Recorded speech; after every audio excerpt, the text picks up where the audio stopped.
अस्सलामुअलैकुम दोस्तों की आयो उम्मीद है ठीक ठाक फिट फाट होंदो। तो दोस्तों अज ॾाढनि जे डे जे बारे में तव्हांखे ॿुधाईंदासीं त 28 एपिसोड कॾहिं हलंदो। सॼो वीडियो फुल वॉच कंदा तव्हांखे मालूमात ॾींदासीं त 28 एपिसोड कॾहिं हलंदो, कॾहिं खां शुरू थींदो। त दोस्तों असांजे चैनल में न्यू आयो तो चैनल खे सब्सक्राइब कयो, लाइक कयो, शेयर कयो।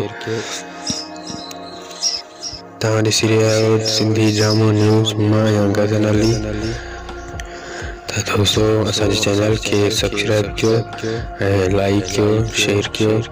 तव्हांजे लाइ न्यू वीडियो आणींदा रहंदासीं, तव्हां सपोर्ट कयो।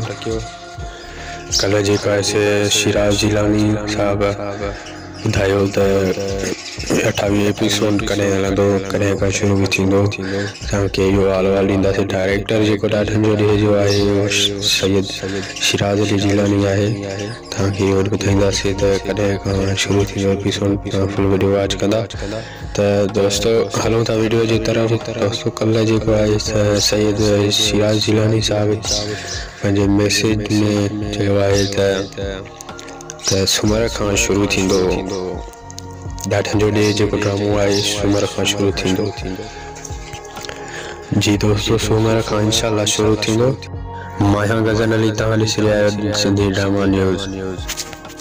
ॾाढनि जो ॾे जेको ड्रामो आहे हुनजो किस्त 28 जेको हले सूमर ते हलंदो।